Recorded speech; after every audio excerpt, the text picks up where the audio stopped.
How far would you be willing to go for those you love the most? Would you compromise your moral obligations?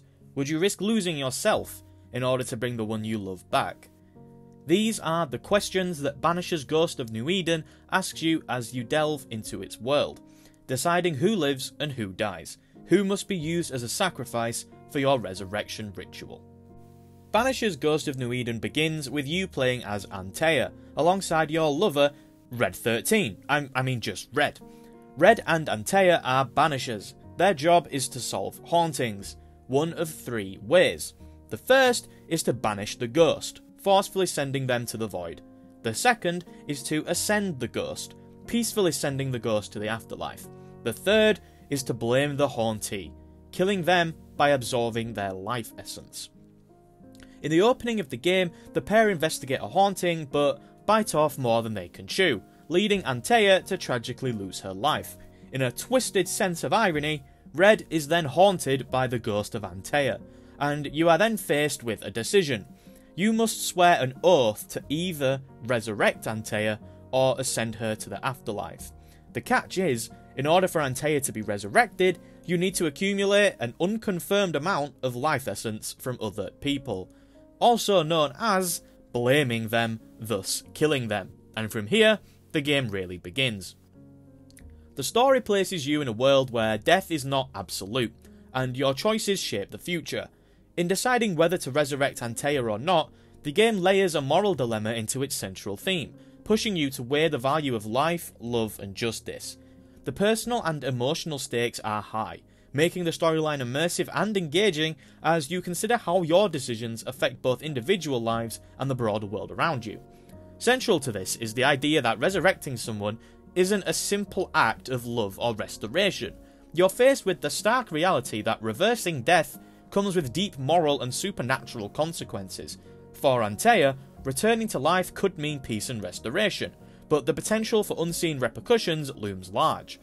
The game subtly suggests that tampering with death will disrupt the natural order, potentially causing more harm than good.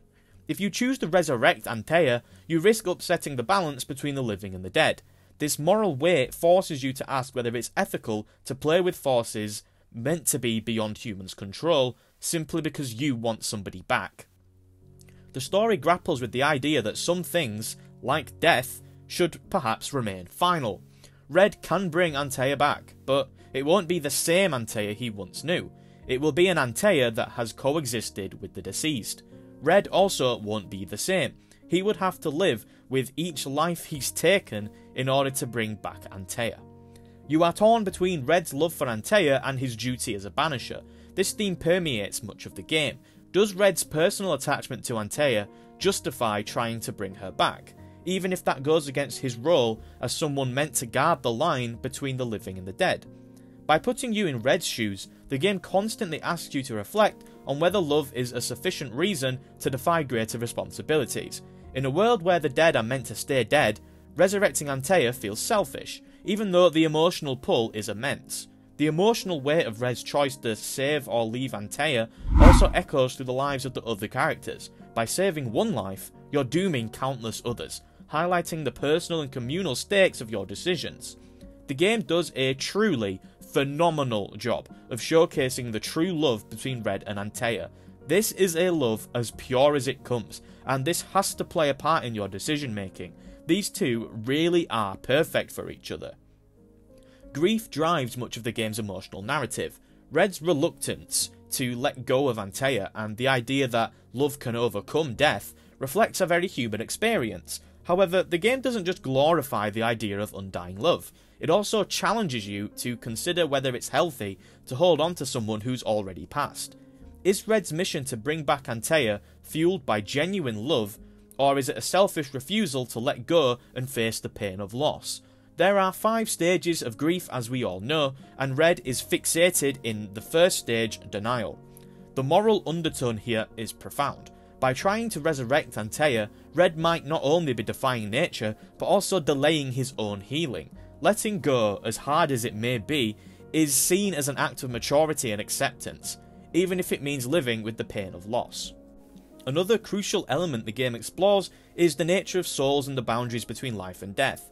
Antea's ghostly existence highlights the grey area between these two realms, presenting you with a liminal space where the rules of morality, often seen as truly black and white, become very fuzzy.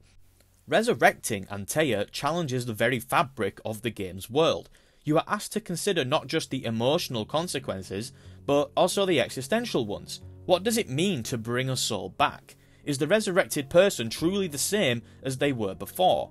You also encounter numerous ghosts, each with their own backstories, motives, and unresolved conflicts. These encounters subtly suggest that disturbing the dead can lead to unintended consequences, further complicating this ultimate decision. This is where the haunting cases come into play. Most of the haunting cases are technically optional, but I would heavily advise completing them all, because you will need to complete a certain amount to get the ending you want, but it's also the entire point of the game. The cases are where you do your Banisher duties. Someone is haunted, and it's up to you to work out who is haunting, why they're haunting, and ultimately decide who to assign the blame to. These cases are so beautifully written. I chose the resurrection path, but even I believe I spared around 4 people because the cases really struck an emotional core in me. There's one case in particular that I'm not going to spoil that's in the Harrows and focuses on a love somewhat similar to Red and Antea's, and it really struck a chord. There's maybe 2 cases in the whole game out of, I think there's around 23 of them, that I feel are mediocre at worst. The rest are somewhere between good and exceptional. The game places a significant emphasis on the idea of sacrifice. If you choose to bring Antea back, there's the implication that some sort of trade has been made, whether that's Red's own life, someone else's, or a greater disruption in the natural order. You don't know what is going to happen when you do resurrect Antea. In some ways, Banishers frames resurrection as an inherently selfish act, implying that such decisions shouldn't be taken lightly. You must weigh the price of Antea's life and how much it's worth compared to the cost of others in the world. Ultimately, the game pushes you towards a complex evaluation of what it means to play God. The decision to resurrect Antea isn't framed as a simple good versus evil choice, and it doesn't even work as you get to the end of the game and you just choose. You make an oath at the start of the game. Halfway through the game, you are then asked if you want to change your oath. After that, you are locked into the path you want, and it all depends on the decisions you make in regards to the other ghosts. Banisher's Ghost of New Eden constantly reminds you that the decision to resurrect Antea is not just about reuniting with a loved one. The moral weight is significant. Tampering with death can be an act of profound selfishness, even if done out of love. The game weaves this moral complexity into its story, forcing you to confront difficult truths about life, death, love, and responsibility. By the end, you're left questioning whether some lines should never be crossed, no matter the emotional cost. Life to the living, death to the dead. Hi everyone, this is me. Look how cool I am. Just wanted to take a 20-second break from the video to say that if you're enjoying the content, then to please check out some of the other videos on the channel if they look interesting to you. You'll be doing yourself a favour if you really think about it. I even have a playlist with some of my best videos, so they're easy viewing. Thanks guys, back to the video. So that's the story, but this is a video game. So of course, as you might expect, gameplay is present. And we're going to start off with the combat. I've seen a lot of people criticise the combat, but I really don't think that the combat itself is that bad. I have issues with it, but looking back at my footage, I actually think it looks a lot jankier than it feels. I will admit, it's not great at the start. It evolves significantly over the course of the game, transitioning from a somewhat basic experience to a more dynamic system as abilities are unlocked. However, even as the combat improves with progression, it ultimately doesn't reach a level of depth or variety that justifies the amount of time you spend in combat encounters. At the start of the game, the flow of combat feels sluggish and straightforward, which makes early encounters really feel like a grind, especially since the game leans too heavily on its combat sequences. The enemy design early on isn't particularly challenging either, so the fights can very quickly feel repetitive, lacking the complexity or variety needed to keep you engaged. In this initial phase, it struggles to provide meaningful excitement, particularly as you face waves of similar enemies without any tactical depth. I did wonder early on in my playthrough how I was supposed to deal with this combat for 30 hours.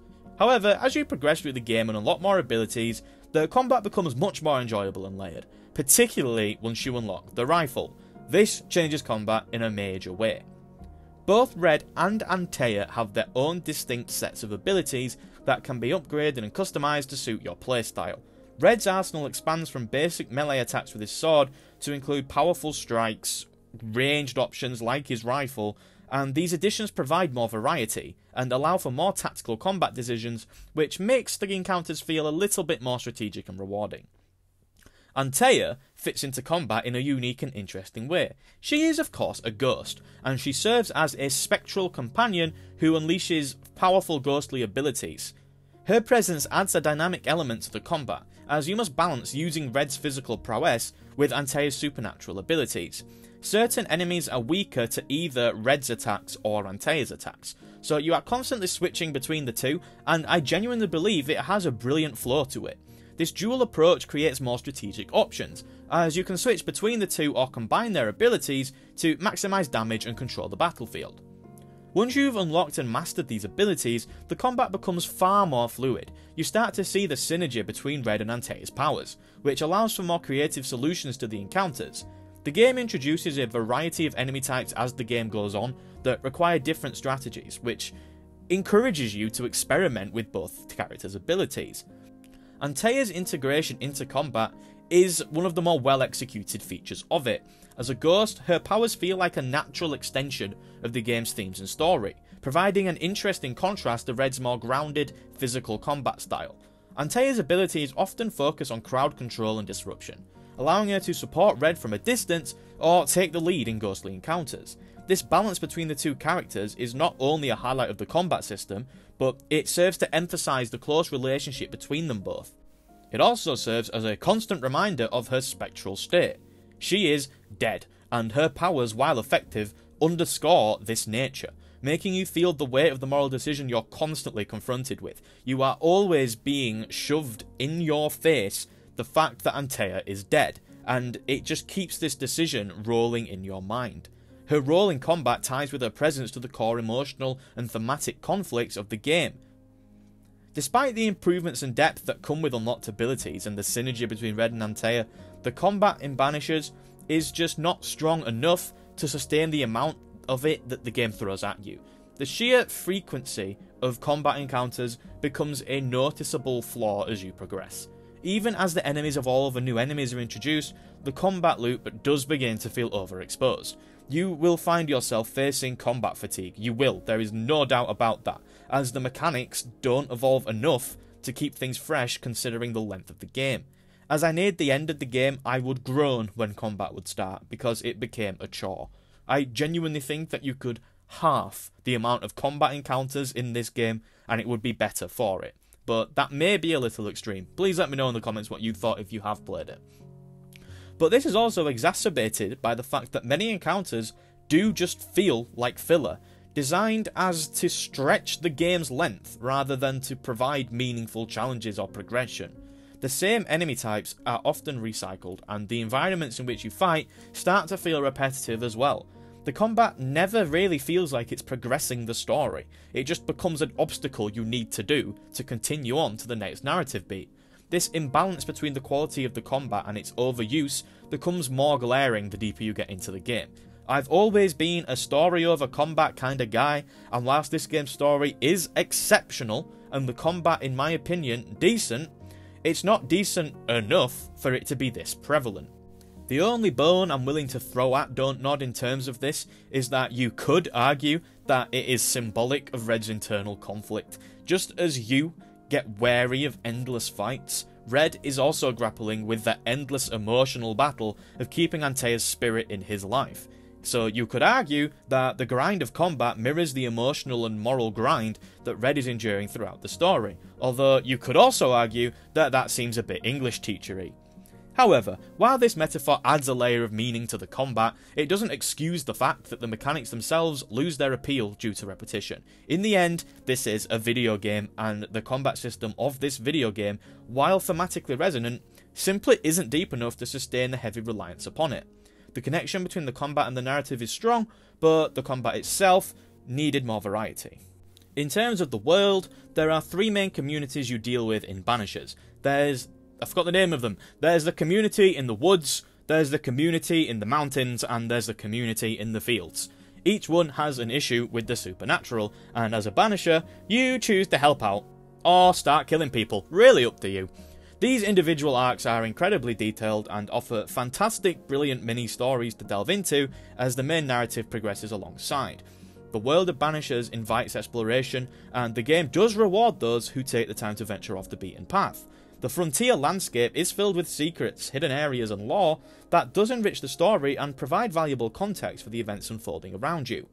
Dontnod have made many types of game, from the likes of Life is Strange to Jason to Banishers, and every single game they've ever made, even those I don't like, they have always excelled in environmental storytelling. Even their weakest game by a country mile, Twin Mirror, still had commendable environmental storytelling, and this still rings true in Banishers. As you explore the wilderness, abandoned settlements, haunted ruins, the environments themselves tell a story. Ultimately, the world of Banishers is one that constantly reflects the game's core message, the complex and often painful relationship between the living and the dead.